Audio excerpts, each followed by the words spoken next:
Hey folks, this is Idly with Dad's Gaming Addiction, and today I'll be going over my most efficient layouts in all the patches of Merry Meadows from the game Hello Kitty Island Adventure.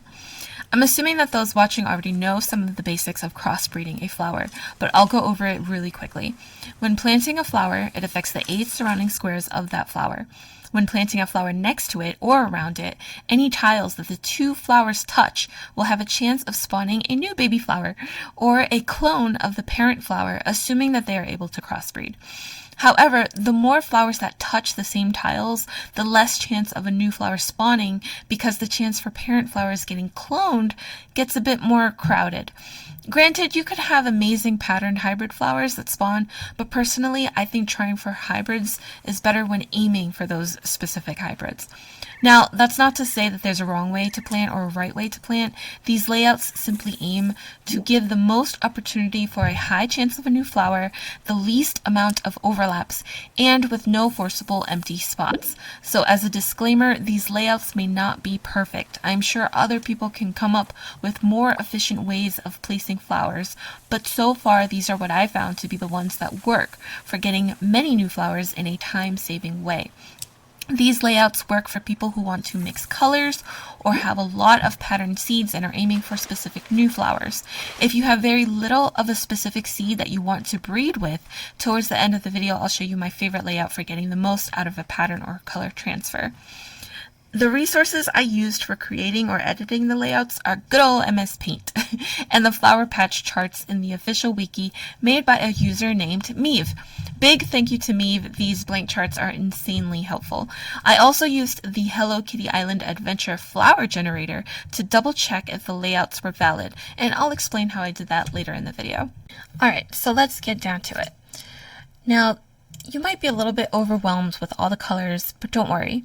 There's a legend here, and I'll walk you through it. So the red squares are the flower type, the first flower type that you want to breed with. The blue squares are the second flower type that you want to breed it with. And the green squares are the new spawns. And the darker green squares are the lower chance of a new spawn. Now that's not to say that a new spawn will not give birth. It's probably more of a chance that it'll be the clone of a parent flower. And on occasion, you'll have to have a third flower type or even a fourth flower type if the overlapping is pretty incredible. So, for example, this first field that you start off with in Merry Meadows, this one has an additional flower type on the top left. Now, if it didn't, let's edit this. If it didn't, then this would be a clean spawn. These two flower types will nice and neatly just spawn these two little squares up here. However, adding a third flower type will initiate a new spawn on this side, but unfortunately it will overlap on this tile because it is touching this blue flower in its space. So, and it's actually touching the red flower as well. And so this tile will have more of a chance of cloning either pink, red, or blue. So yeah, that's an overlap. When it's 3 or more flowers, it's an overlap. And this layout is actually from the wiki. It is actually one of the official example setups of transferring with paired chains, and it is from the wiki, and I like it. I like all the examples on the wiki. They're okay. To me, they're not the most efficient, but they are still very good. For this one, there's 60 new seedlings, 60 new potential flowers, 1 overlap, and 8 empty spots. Now, I tried to adjust it a little bit, and I came up with this crazy thing. I tried to fill in the gaps with a 4th flower, but that caused a bunch of overlap. And just on the right side, I kind of did like 3 new seedlings, but with 3 overlaps. And that just, it was just too many overlaps, I think. And so my fiance actually tried his hand at it, and this is what he came up with. But as you can see, the bottom row is all empty, and if you try to fill it in, all of these will be overlapped, and these poor flowers, they'll just have a chance of cloning their parents.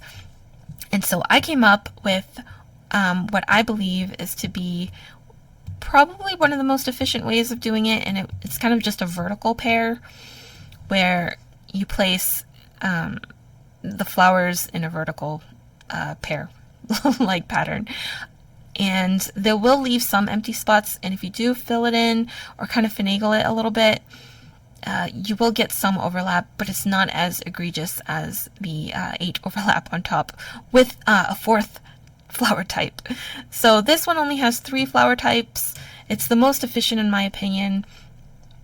You'll have to put a 3rd flower type up here in the corner, on the bottom, and on the bottom here as well. Now again, these flowers do not have to be the same at all. All of these flowers can be totally different. Like this first red tile here can be a red penstemon. This one can be a yellow tulia or whatever. It doesn't matter. As long as it's a different flower, that's what I was trying to aim for. As long as it's a different flower than whatever it is, whatever is next to it. And this is the result. Now, I'll do the second one, and it's very easy. The second field that's next to the first one is so simple. All it is you take you take your first flower that you want to breed with, you take the second one, and that's it. It'll spawn new additional seedlings next to it. Voila.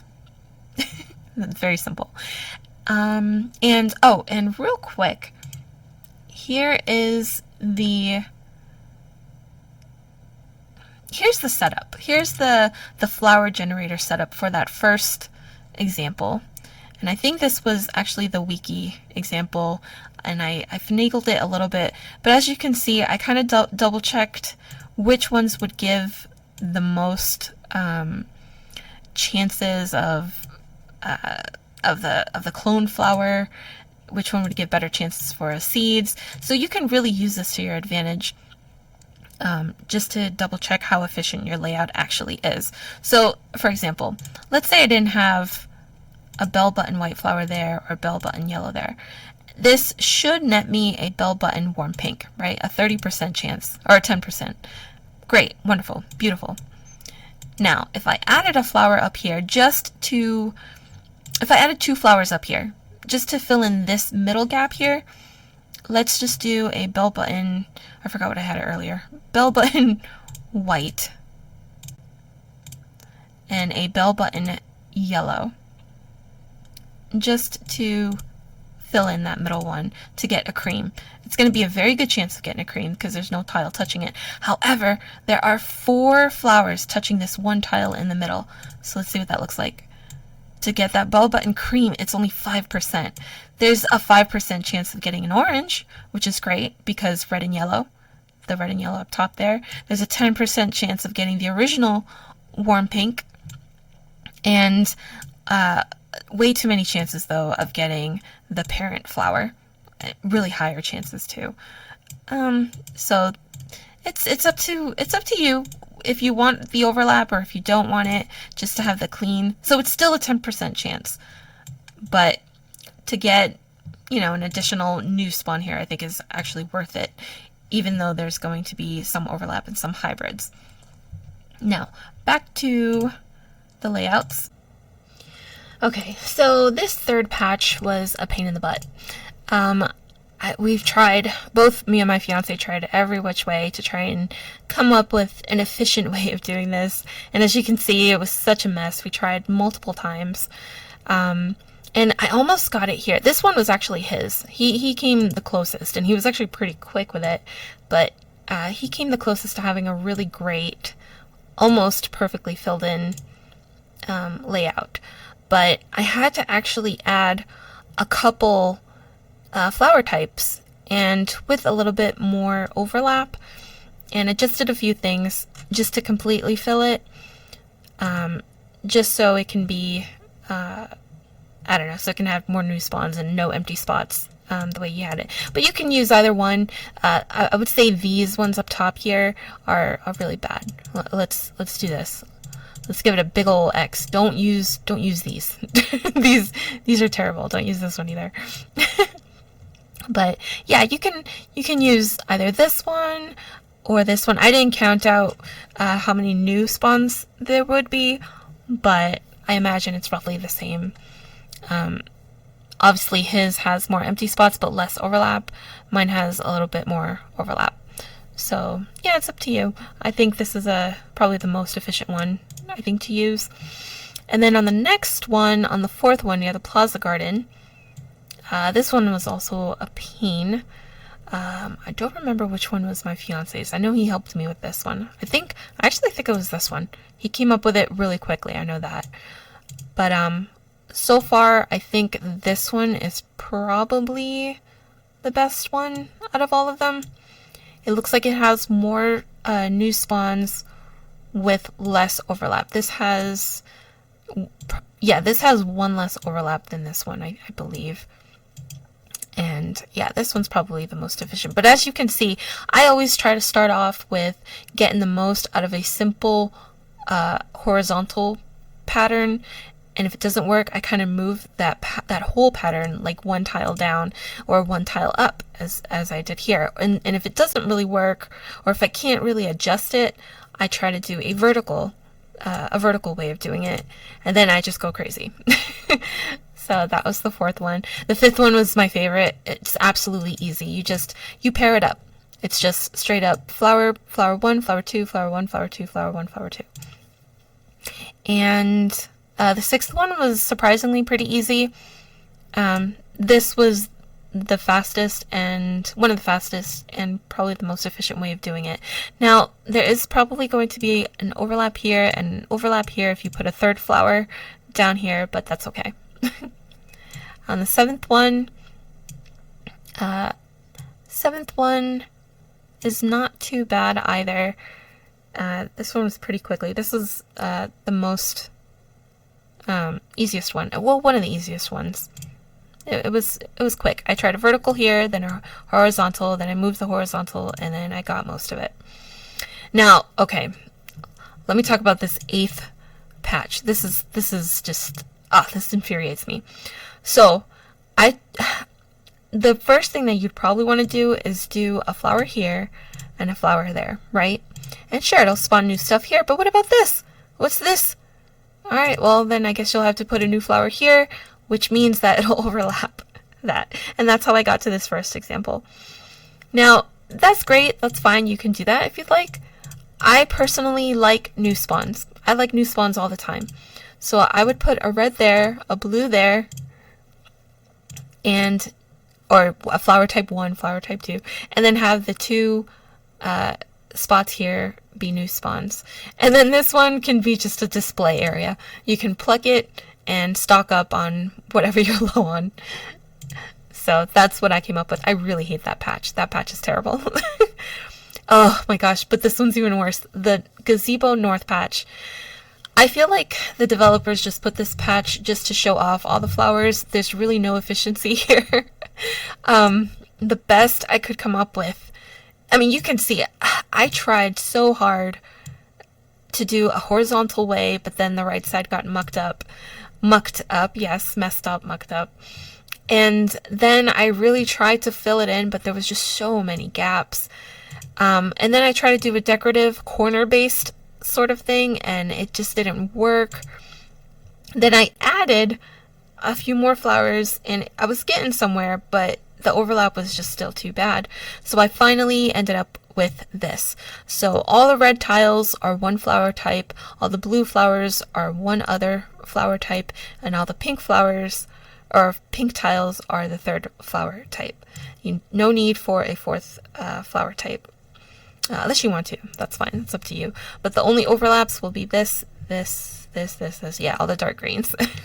So this was my most efficient way of doing it until I started seeing colors everywhere. Then I moved on to the next one, which is the 10th one. This is the 10th flower patch. I believe my fiance did a really great job, and it actually led me to the idea of this last one here. Yeah, pretty sure it was this one. Yeah, so he did this one here, but it had a lot of overlaps, and so I just kind of adjusted it a little bit, and I came up with this one here. As you can see, it does have a decent amount of overlaps, but it has quite a bit of new spawns. Let's double check just to see if I missed anything. No, I think it's okay. Yeah, I think this is the one I double checked most on, because there's a huge clump of new spawns and it's just very interesting, like really jarring to read. But I think that's just because of the diagonal connections. And this is the 11th one. This is what he came up with, this one, and this is what I came up with right here. And I like his is great. I like mine a little bit better.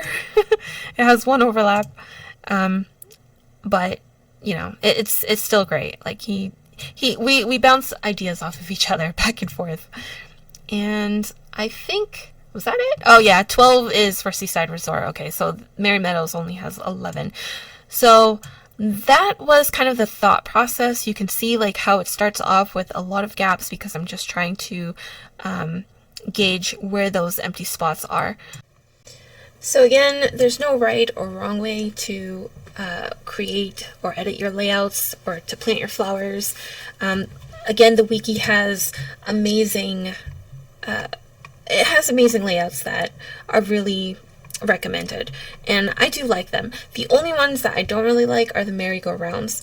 Now, I don't mind the merry-go-rounds if you have one pattern seed or one type of seed, like very low on a seed, and you want to transfer it. The problem is that it takes days for flowers to grow.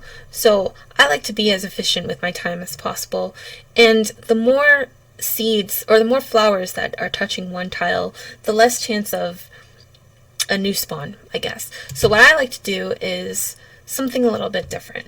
So as you can see here, it does have a merry-go-round vibe. However, there's no more than one flower touching the center flower's perimeter. So for example, let's see. For example, let's just clear all this out. Let's say there's a thistle violet ombre pattern, and you want it to breed with a bell button red to get a bell button violet. So if you put it here, these 3 tiles on top of the thistle, it'll touch, so it'll have 3 chances of doing it. However, if you start putting in additional flowers, as a merry-go-round layout suggests, let's say a penstemon red, sure, then it'll have a high chance of cloning its parent flower, and the chance of a new spawn of either flower goes down significantly. So what I like to do is, I used to actually do it like this. I used to do it so that every flower is in the center of the center flower's perimeter, if that makes any sense. So I'll show you visually what that looks like. So let's just say, for example, this. So I used to do it like this, except these corners here, these corners are all touched by 3 flowers in total. So instead of it looking like a cross, I have to make it look like a windmill. And that's kind of what I call my layout. I call it the windmill merry-go-round or something. So it doesn't matter. I'm just going to put like random bell button flowers. So as you can see, now it only has a chance of spawning 2 new flowers, but it covers the perimeter. I'm sorry, 2 spots of a new flower. So this bell button up here in the top left is touching this tile and this tile. So only 2 tiles of the perimeter of the center flower. It's the same thing with the one on the left, the one on the bottom, and the one on the right. But at least they are all touching the thistle flower cleanly, and it's all covered. So now we get the 10% chance of a bell button violet on all the tiles around the perimeter of the center flower. Now the only problem is that this takes up a lot of space. Now you don't need a 5 by 5 layout in order to get this done, but it still requires a lot of space. So, for example, this is from the Gemstone Mountain area, and this isn't even a 5x5, but I managed to do my little windmill merry-go-round because this dandelion or dandelion worm pig touches the left side of the thistle here. The bell button red touches the northwest. There we go. I'm really bad with cardinal directions sometimes. And then the right side, it's touching the 2 here, and then the bell button green is touching the bottom part of the thistle flower. So all of these will have a chance, will have a full 10% chance of getting the violet flower. Now, that's only if you have a very low amount of patterned seeds. I think it works best for pattern main color transferring or for pattern transfers if you have a very low amount of seeds. I still actually prefer pairs. I still prefer, let's say like an ombre. Let's just do something really simple really quick.